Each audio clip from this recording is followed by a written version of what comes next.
Desde que Israel atacou o Irã, eu tenho acordado todas as manhãs em sobressalto, atento, ansioso para verificar como está essa guerra entre Irã e Israel.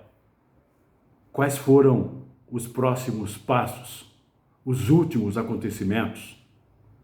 E os fatos são sempre cada vez mais complicados, complexos e deixam a gente em estado de alerta máximo. Até porque novas ocorrências surgem diariamente e novas manipulações e segredos e mentiras também e verdades e suposições, ou seja, todos os ingredientes que compõem uma guerra dessa proporção gigantesca. E lá vou eu, dentro das minhas possibilidades, correndo atrás das fontes de notícias para saber o que aconteceu nas últimas horas, para atualizar o conhecimento da guerra, que tem lances diários terríveis e cujas dimensões a gente tem conhecimento e de cujas dimensões a gente tem conhecimento limitado e muitas vezes censurado.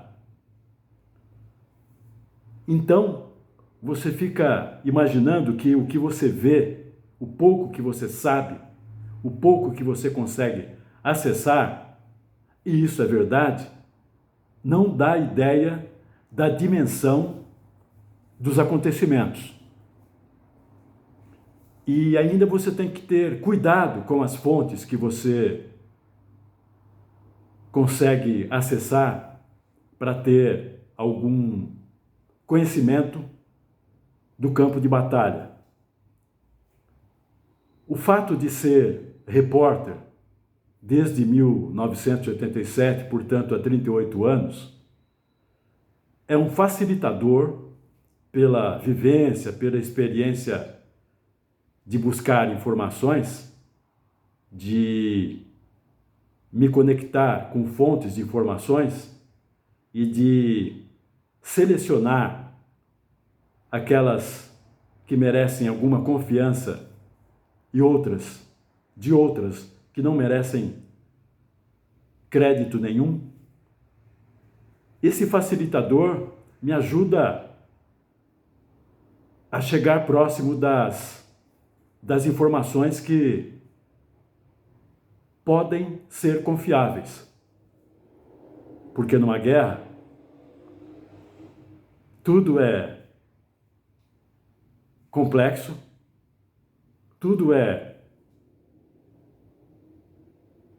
motivo de desconfiança, tudo é incerto.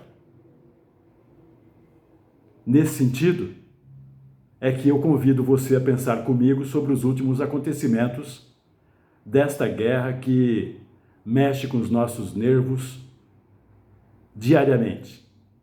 Eu sou o escritor Carlos Araújo, autor do livro Um Brinde ao Nada, que eu estou divulgando há menos de 2 semanas. Esse livro já pode ser acessado na Amazon. Se você esqueceu o nome do autor, Carlos Araújo, você digita lá Um Brinde ao Nada na Amazon e já aparece a página com o livro, com 2 textos liberados gratuitamente para você ter uma espécie de tira-gosto e conhecer o início da história. E você pode acessar a um preço baratinho na Amazon, e o físico, o preço é o dobro do preço do valor constante na Amazon. Claro, aqui tem papel, tem custo, tem gráfica, O custo é diferenciado do exemplar físico impresso por isso. E nas próximas semanas, digo semanas ou meses, porque ele estará também disponível fisicamente. Por enquanto, eu estou já recebendo solicitações via Instagram. Meu Instagram é escritor_Carlos Araújo, e estou enviando pelo correio para regiões do país, como eu já enviei Recife, para o interior de São Paulo, e qualquer região do Brasil eu posso enviar pelo correio, se você se interessar. É uma história de família, com toques de poder, ambição, crime e, por que não dizer, suspense também. Sem falsa modéstia, eu posso dizer, porque eu tenho a minha visão de leitor também, além de autor, o autor também é ao mesmo tempo um leitor. É uma história eletrizante na linha dos thrillers que você tanto gosta. E já tem programado lançamento presencial no dia 9 de agosto, das 16 às 18 horas, na Livraria Nobel, em Sorocaba, Avenida Barão de Tatuí, 867. Então, marca aí na agenda do caderninho, se você puder comparecer presencialmente, 9 de agosto, das 16 às 18 horas, na Livraria Nobel de Sorocaba. Claro que eu vou voltar a informar essa agenda nas próximas semanas, para que você não esqueça. Espero você lá. Conto com sua presença. O livro se completa, o ciclo de produção do livro se completa nas suas mãos, quando você começa a ler o livro. E de antemão, eu agradeço. E também, se você não puder comparecer, eu acabei de falar os canais de acesso a esse livro. E esses canais vão se ampliando com o passar do tempo. Então, voltando ao nosso tema de hoje, que é o tabuleiro de fogo. Horror. É assim que eu defino, que eu descrevo o que está acontecendo no oeste da Ásia. Muito referido indevidamente como Oriente Médio. Ali, as duas nações, Israel e Irã, se digladiam com luzes no céu. É uma guerra aérea. O problema é que isso não é videogame. Sabemos que a cada vez que um míssil, que uma bomba atinge o alvo, existem pessoas ali sendo atingidas, ou diretamente, ou por estilhaços de escombros e da destruição física de prédios, construções, pontes. Então, você fica, só de imaginar, você fica como que petrificado, paralisado com esse horror. Imaginando por que os homens não aprendem com as guerras. Eles fazem sucessivas guerras desde a antiguidade, uma após a outra, e não aprendem. Esse canal, normalmente, habitualmente, se inspira no olhar literário para olhar esses acontecimentos, para visualizar a vida, para entender as emoções das relações humanas e de poder. E esse olhar literário também pode ser ampliado para um olhar histórico e para um olhar filosófico também. No campo filosófico, as guerras indicam que os homens, que a humanidade, que as promessas de solidariedade e de entendimento entre os poderes, tudo isso falhou, tudo isso está falhado. Do ponto de vista histórico, é possível concluir, entre outros pontos óbvios, que, infelizmente, a guerra move o mundo. A guerra move as relações de poder. A guerra move a história. Por que não poderia ser diferente? Porque questões como ambição, sentido de supremacia, de homens sobre outros e de sociedades sobre outras, impedem que as divergências sejam solucionadas no diálogo. E quando falha o diálogo, impõe-se a barra pesada, o rock and roll da guerra. Isso é desumano, isso é insano, isso é irracional, isso é estúpido, insensato, bárbaro. Então, por que isso acontece? Aí que vem o meu olhar literário. Na minha longa lista de livros lidos em mais de 5 décadas de vida dedicada à literatura, eu já li vários livros de ficção inspirados em guerras e também livros de história, apuração histórica no sentido científico dos trabalhos, e vejo que, pelo apanhado desse conjunto, dessa experiência literária e de estudo histórico, eu vejo que a vocação do homem é fazer guerra. Não é possível, não é compreensível, mas isso é verdade. Agora, ditos esses olhares, literário, histórico, filosófico, vamos ao que está acontecendo. Israel atacou o Irã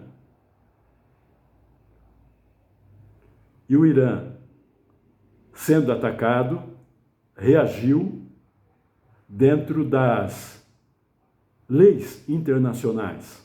A ONU prevê, ela condena o ataque e prevê que, em sendo atacado, um Estado tem o direito de fazer retaliação, reagir, até mesmo por meio das armas. Então, nessa medição de forças, o que sabemos? Nessa troca de mísseis e bombas, o que sabemos? Nós temos visto recortes de vídeos, mas como são recortes, vídeos que mostram alvos atingidos no Irã, que mostram alvos atingidos em Israel,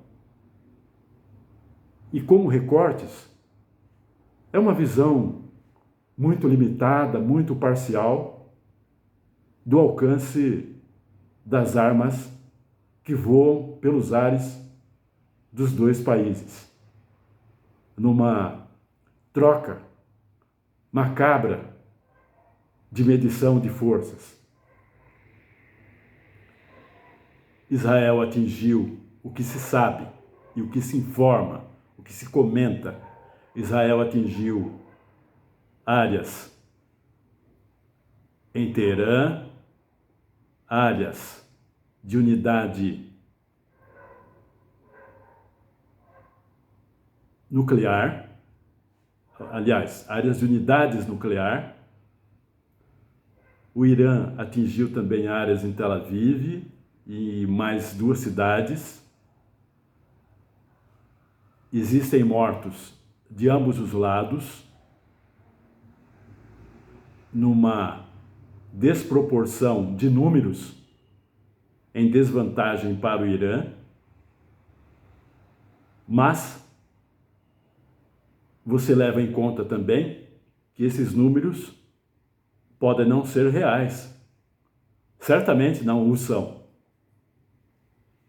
Numa guerra, é o que habitualmente se diz, e do ponto de vista do resultado isso é verdadeiro. Numa guerra, a primeira vítima é a verdade.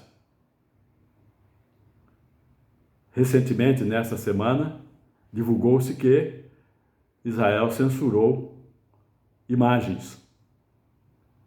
E a gente tem visto realmente um número menor de imagens de alvos atingidos em Israel. Então, o que se sabe, mesmo que se vejam bastante imagens, se vejam alvos sendo atingidos, se vejam mísseis sendo disparados, mesmo assim o que se sabe com certeza é muito pouco. E é menos ainda quando você se informa pelas vias de comunicação que pertencem à grande mídia. Recordo, nesse sentido, quando foi divulgado que uma flotilha que levava suprimentos para a faixa de Gaza foi sequestrada por forças israelenses. Nesse informe, era domingo à noite, domingo passado, nesse informe não se informou que entre os 12 tripulantes dessa flotilha havia um brasileiro, o ativista Tiago Ávila. Por que não se informou? Isso é sonegação de informação. E tal como se sonega, o efeito é manipulação. Por quê? Isso é ruim. Por isso que eu não procuro essas informações na grande mídia, nessa mídia hegemônica, corporativa, empresarial, que parece que informa releases que vêm do Departamento de Estado do Império. Então, eu busco fontes alternativas, que conheço por antiguidade, ou seja, alguns desses repórteres são antigos, muito bons e de grande credibilidade, e outros canais, entre esses alternativos, eu os acompanho também há muitos anos, e têm grande credibilidade, e o que eles informam tem confirmação na sequência. Então, por isso que eu me informo por eles. Aí surgiu outra outra informação, outro perigo na elevação da escala de ameaça e de comprovação de que ninguém sabe para onde essa guerra se dirige, como ela vai se comportar nos próximos dias e como vai terminar, num curto, médio ou longo prazo. Todo mundo torce, claro, para que termine no curto prazo. Mas mesmo nesse curto prazo, o perigo é muito maior, inclusive, do que o horror que a gente vê desde o primeiro ataque feito por Israel. Por quê? Entra um outro fator. O Império do Norte, que eu chamo de Império do Mal e do Caos do Norte, disse que vai pensar se vai entrar nessa guerra e deu o prazo de 2 semanas para tomar uma decisão. Isto é uma ameaça de agravamento da situação e não de solução. Enquanto império, ele podia estar buscando solução e não agravamento de uma guerra que já é terrível por natureza. Mas ser terrível é da natureza desse império. A gente sabe disso. A história mostra isso. Independente de interpretação ou opinião ou viés ideológico. Basta lembrar um fato inesquecível. Foi o império a única nação que atirou 2 bombas nucleares sobre população civil em 1945 em Hiroshima e Nagasaki. Sem contar que depois ela promoveu todas as guerras e estava metida, o império, aliás, estava metido em todas as guerras que se sucederam, como Coreia, Vietnã, Laos e Camboja, Iraque, e a destruição de países como Líbia, Afeganistão, Iraque, e agora também está nessa guerra. E Ucrânia também, usando a Ucrânia como bucha de canhão na luta contra a Rússia, que por extensão é uma luta contra a China, que já rivaliza economicamente com o Império, até supera economicamente. Então, a natureza do Império é ser realmente um perigo para o planeta, o maior risco para o planeta, uma ameaça constante, e a história mostra isso.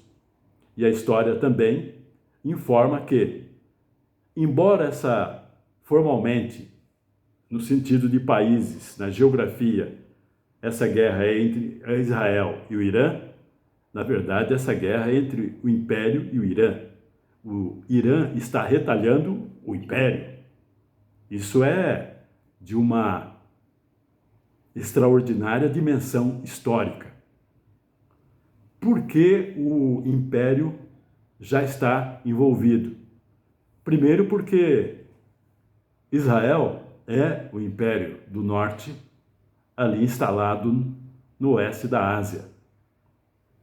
As armas disparadas por Israel são armas do Império. O dinheiro que sustenta Israel anualmente, com orçamento bilionário, é do Império. Um antigo secretário de Estado estadunidense do Império, Alexander Haig, disse certa vez que Israel é um porta-aviões do Império instalado ali no oeste da Ásia. Isso diz tudo. Então, o Império já está envolvido na guerra, Por isso que eu acho estranho quando dizem se o Império vai entrar na guerra. Não, ele já está. O que acontece é o seguinte: o diferencial é se ele vai ampliar a sua escala de ataque ao Irã por meio de Israel. Na manhã desse sábado, houve uma movimentação de aviões F-15, F-16, F-35, em várias bases americanas, se deslocando desde o Pacífico até a Europa e também no sentido do oeste da Ásia. E aumentou o nível de apreensão de quem acompanha os detalhes dessa movimentação bélica. Porque o que se pergunta, a pergunta que se colocou, o Irã se prepara para, o Império se prepara para fazer o ataque que se espera, ou seja, elevar a participação dele nessa guerra? A pergunta está no ar. A incerteza também. Porque existem vários ingredientes, várias peças nessa decisão. Existe, primeiramente, o componente de revolta de setores estadunidenses contra o governo do Donald Trump, e também existe uma divisão no governo entre elevar essa intensidade de ataque ou não. Trump está mal das pernas no que diz respeito à aprovação de seu governo, e o que os especialistas incrustados no próprio governo temem é que o envolvimento em uma guerra como essa, que já existe envolvimento, mas a elevação do grau de envolvimento pode complicar mais ainda o atual governo que comanda o Império. Existem outras peças, por isso que é um tabuleiro. Existem a Rússia e a China. Rússia e China têm relações com o Irã, relações comerciais, e supõe-se também, embora formalmente ninguém diga isso, militares. Um indício das relações militares é o fato de o Irã ter sido preciso, ter atingido com precisão alvos de grande importância em Israel, para o governo de Israel. Porque não basta você ter um míssil e disparar, você precisa ter sinais, dados de geolocalização com alta precisão de acerto. E essa precisão foi atingida várias vezes, mesmo com domo de ferro e tudo. Então, esses dados, a dúvida que se tem é de que se o Irã tinha esses dados, ou tem o alcance de ter esses dados. A suposta resposta é que não. E é que o domínio desses dados para precisar a localização de alvos venha da Rússia e da China. Por quê? Porque há relações comerciais de importância, de interesse da Rússia, e há relações comerciais de importância, de interesse do Irã para com a China também. Primeiro porque esses países, esses três, Irã, Rússia e China, os três são expoentes integrantes dos BRICS. Segundo, porque o Irã é elemento importante, de extraordinária importância dentro do projeto da Rota da Seda, liderado pela China. Perder o Irã para um governo fantoche do império que seja colocado ali, no Irã, seria um desastre para o BRICS e para a Rússia e para a China. Então é possível que a ajuda, pelo menos no fornecimento de dados, explique esse acerto do Irã na precisão com que ele tem atingido vários alvos dentro de Israel. Outro dado nessa equivalência também é que demonstra o envolvimento do Império ao lado de Israel, é a precisão com que Israel também tem atingido alvos no Irã. Quem tem o domínio da estrutura e mapeamento de dados para uma missão desse porte é o Império. Sem contar, repetindo, que as armas são do Império também. Tudo que o Israel dispara é a arma do Império. Uma avaliação que se tinha até recentemente, 80% das armas de Israel são armas oriundas do Império do Norte. Isso confirma a constatação de que o Império tem total participação nessa guerra.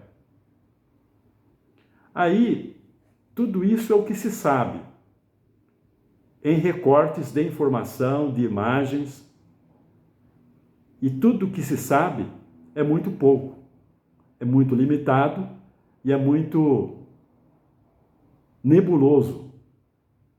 São condições próprias de uma guerra gigantesca como essa. Não existe guerra com a clareza de informações que a gente gostaria de ter. Primeiro, porque informação é poder em toda atividade de relações humanas, econômicas e sociais, e principalmente numa guerra. Segundo, porque segredos fazem parte do jogo pesado da troca de tiros. Segredos podem determinar a vitória ou uma derrota. Agora, outro problema, qual seria o objetivo de Israel?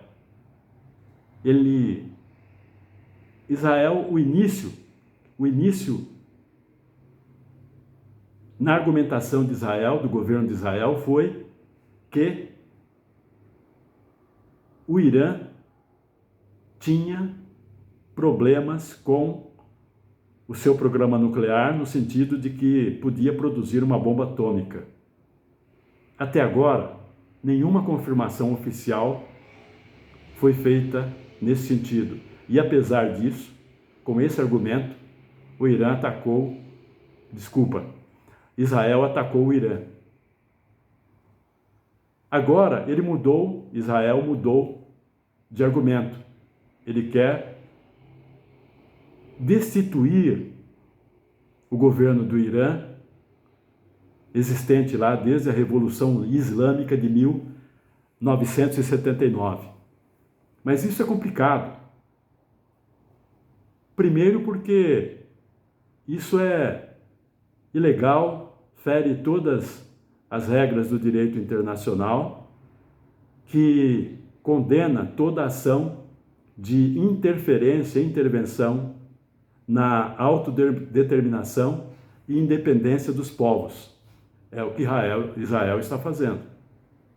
Infelizmente, tragicamente. E, para surpresa de Israel, o governo está recebendo uma retaliação, pelo menos altura, na equivalência proporcional de forças das duas partes. Pelo menos é o que se conclui dos recortes de informação que temos. Então, para que isso aconteça, Israel espera que o povo iraniano se volte contra o governo islâmico. Isso é difícil acontecer. Isso é, eu diria, impossível. Porque numa hora dessa, mesmo que existem oposições ao governo iraniano, eles se unem. Existe a questão nacionalista, de brio, de orgulho nacional, que faz com que o povo iraniano apoie o governo. Então, tendo em vista agora o objetivo de Israel, destituir o governo iraniano, se ele não conseguir, ele terá sido derrotado, Israel, porque não conseguiu destituir o governo do Irã. Uma vez que a argumentação de que Israel estaria para lançar a bomba atômica caiu por terra. Existe agente de inteligência do próprio governo do Império que desmentiu que o Irã teria ou estaria para fazer uma bomba. Embora Donald Trump tenha dito que essa gente não sabe de nada. Quem não sabe de nada é o Trump, obviamente. Até porque as condições do programa nuclear do Irã sempre foram acompanhadas pela Agência Internacional de Energia Atômica, de forma que essa transparência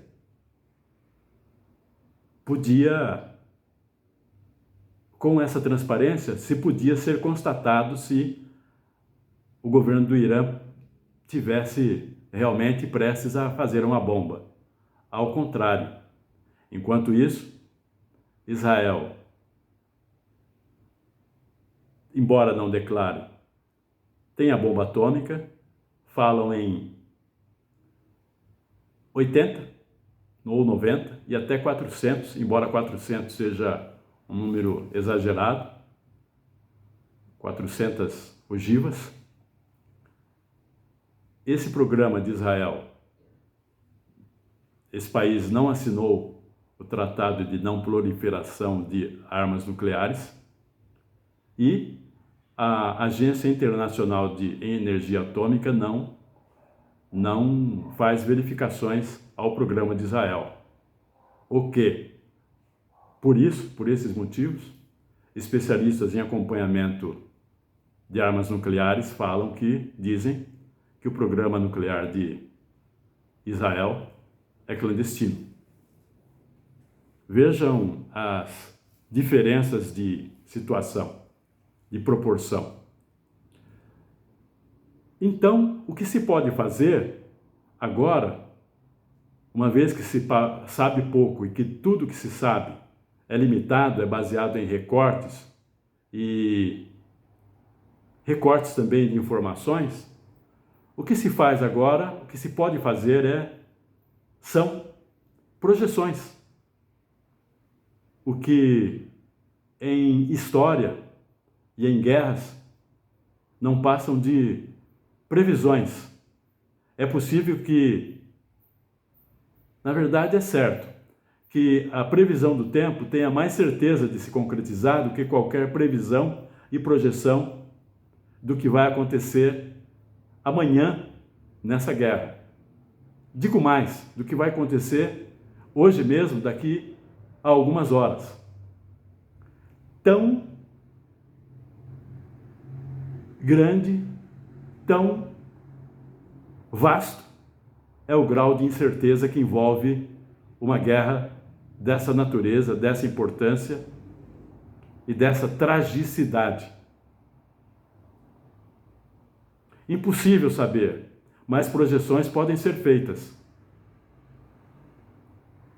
Se o Irã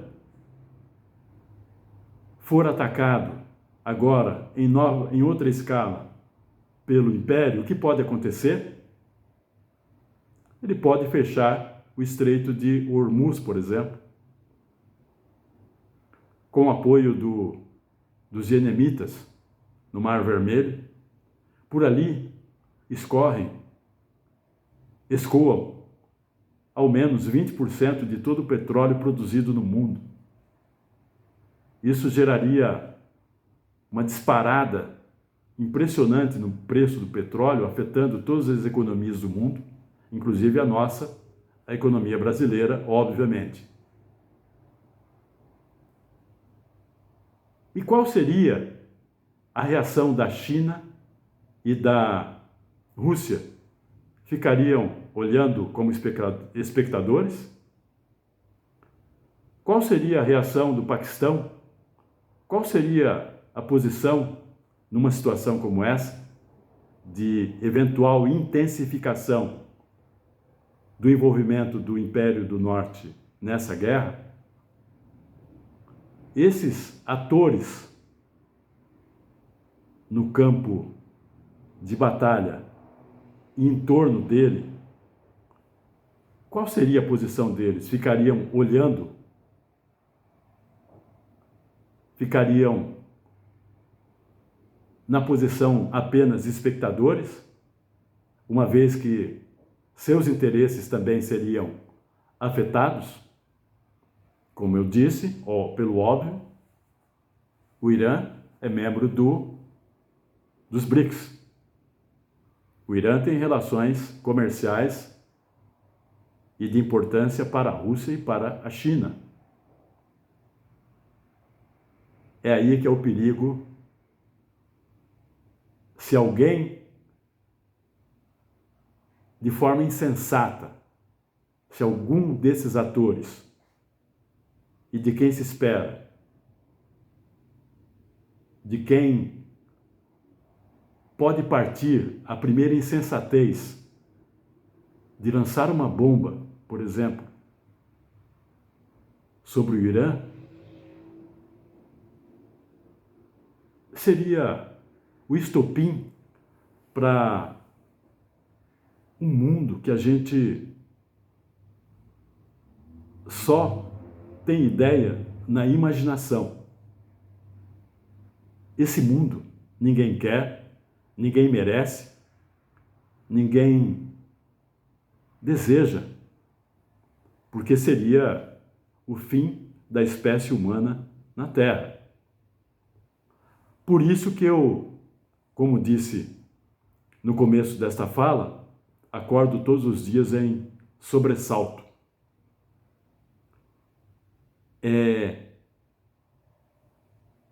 A humanidade cada vez mais perto do perigo nuclear. É a humanidade com o seu destino nas mãos de duas figuras insensatas,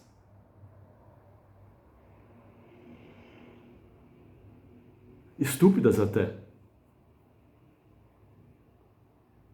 sem nenhuma sensibilidade, que são os mandatários do Império do Norte e o mandatário de Israel, que encontra oposição dentro do seu próprio governo e que conduzem as suas relações geopolíticas ao bel prazer das suas vontades. Como pode a vontade da criatura humana determinar os destinos da humanidade? O seu destino, das nossas pessoas queridas. Como isso pode? Como admitir isso? De vontades pessoais e de interesses pessoais.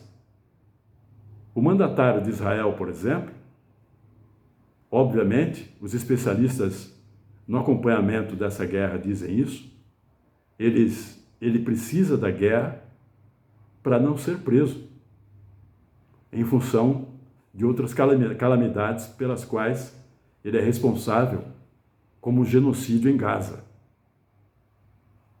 em função da morte de milhares de crianças, mulheres, velhos, idosos, na faixa de Gaza. Então, em função de vontades, interesses pessoais, o mundo é colocado na beira do abismo nuclear. Como admitir isso? A gente aqui das nossas casas não pode fazer nada, mas a gente pode demonstrar nossa indignação e protestar contra a guerra. Este é o propósito desta fala. É o meu protesto e indignação contra essa guerra que destrói cidades, destrói patrimônios, destrói vidas e complica o mundo em todas as regiões. Porque não venham com esse papo de que é lá do outro lado do mundo, o campo de batalha está longe de mim, eu não tenho nada a ver com isso. Isso não existe. Tenho sim. Primeiro, por solidariedade humana com as vítimas, de ambos os lados, de todos os lados. Segundo, porque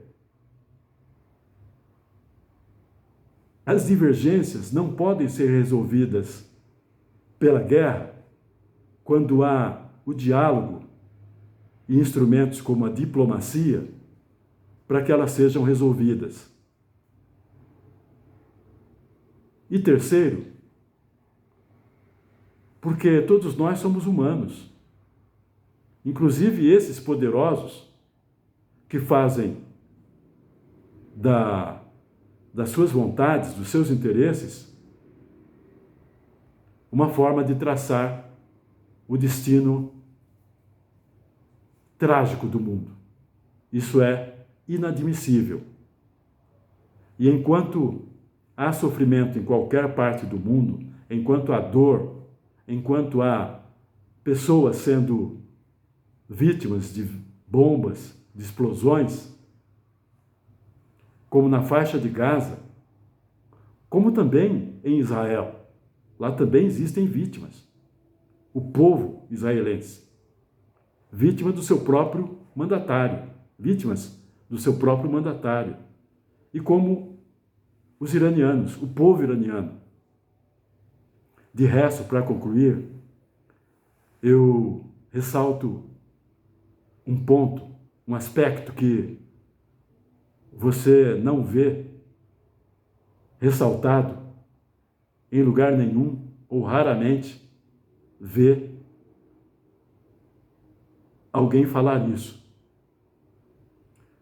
A importância da resistência dos povos.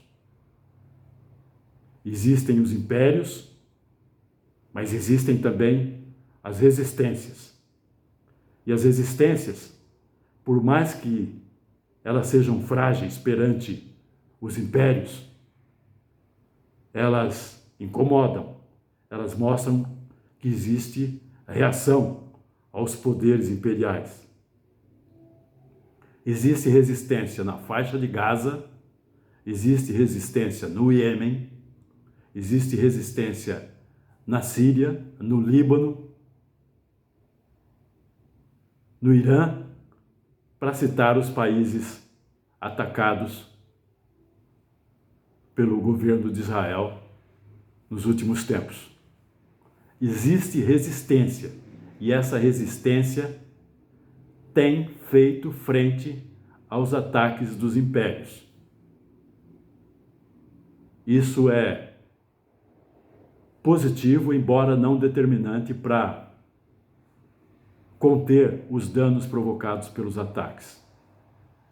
Ao menos fazem os impérios pensarem nas consequências com as retaliações. O Irã está exercendo um papel heróico e expressivo nesse sentido. A história dirá mais tarde o quanto foi significativo, tem sido esse papel do Irã. Se você me acompanhou até aqui, agradeço, muito obrigado, e eu peço, se você não se inscreveu, se inscreva, compartilhe, comente, ative o sininho para receber as notificações sempre que entrar um novo vídeo no canal e recomende de boca em boca também, assim você me ajuda a divulgar esse trabalho. E acesse o meu livro Ponta Cabeça, Um Brinde ao Nada, na Amazon e também proximamente em locais de venda física. Muito obrigado e até a próxima oportunidade.